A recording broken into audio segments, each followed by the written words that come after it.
durable part of its wealth. It may, too, be of some use to the public in regulating the pecuniary reward of some of its inferior servants. If this rise in the price of some sorts of provisions be owing to a fall in the value of silver, their pecuniary reward, provided it was not too large before, ought certainly to be augmented in proportion to the extent of this fall. If it is not augmented, their real recompense will evidently be so much diminished. But if this rise of price is owing to the increased value, in consequence of the improved fertility of the land which produces such provisions, it becomes a much nicer matter to judge, either in what proportion any pecuniary reward ought to be augmented, or whether it ought to be augmented at all.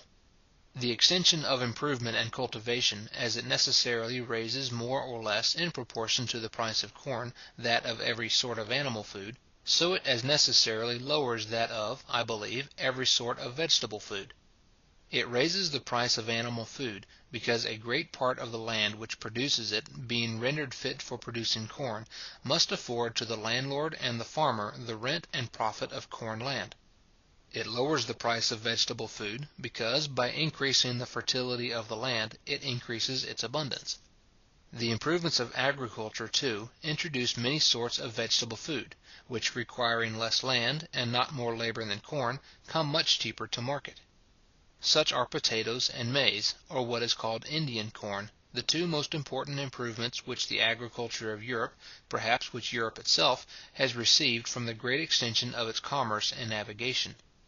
Many sorts of vegetable food besides, which in the rude state of agriculture are confined to the kitchen garden and raised only by the spade, come, in its improved state, to be introduced into common fields, and to be raised by the plough, such as turnips, carrots, cabbages, etc. If in the progress of improvement, therefore, the real price of one species of food necessarily rises, that of another as necessarily falls; and it becomes a matter of more nicety to judge how far the rise in the one may be compensated by the fall in the other. When the real price of butcher's meat has once got to its height, which, with regard to every sort, except perhaps that of hog's flesh, it seems to have done through a great part of England more than a century ago, any rise which can afterwards happen in that of any other sort of animal food cannot much affect the circumstances of the inferior ranks of people. The circumstances of the poor, through a great part of England, cannot surely be so much distressed by any rise in the price of poultry, fish, wild fowl, or venison, as they must be relieved by the fall in that of potatoes. In the present season of scarcity, the high price of corn no doubt distresses the poor.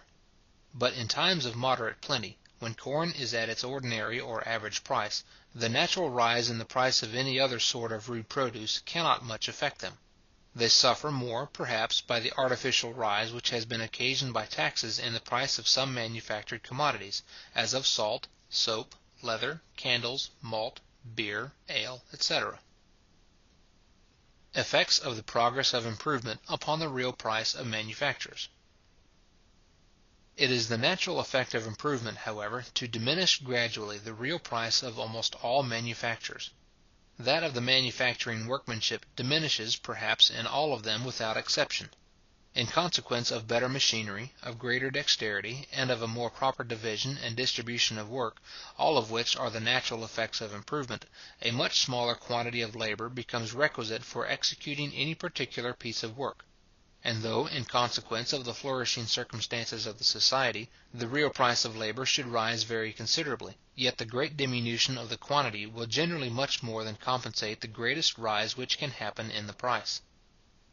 There are, indeed, a few manufactures in which the necessary rise in the real price of the rude materials will more than compensate all the advantages which improvement can introduce into the execution of the work.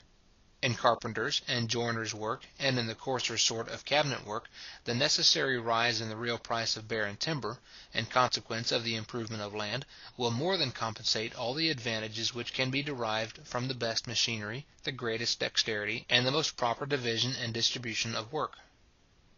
But in all cases in which the real price of the rude material either does not rise at all, or does not rise very much, that of the manufactured commodity sinks very considerably. This diminution of price has, in the course of the present and preceding century, been most remarkable in those manufactures of which the materials are the coarser metals. A better movement of a watch than about the middle of the last century could have been bought for £20, may now perhaps be had for 20 shillings. In the work of cutlers and locksmiths, in all the toys which are made of the coarser metals, and in all those goods which are commonly known by the name of Birmingham and Sheffield ware, there has been, during the same period, a very great reduction of price, though not altogether so great as in watchwork. It has, however, been sufficient to astonish the workmen of every other part of Europe, who, in many cases, acknowledge that they can produce no work of equal goodness for double or even for triple the price.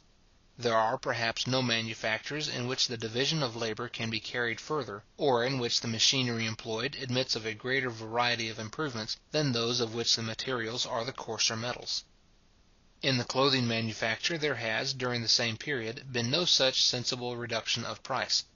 The price of superfine cloth, I have been assured, on the contrary, has, within these 25 or 30 years, risen somewhat in proportion to its quality, owing, it was said, to a considerable rise in the price of the material, which consists altogether of Spanish wool. That of the Yorkshire cloth, which is made altogether of English wool, is said, indeed, during the course of the present century, to have fallen a good deal in proportion to its quality.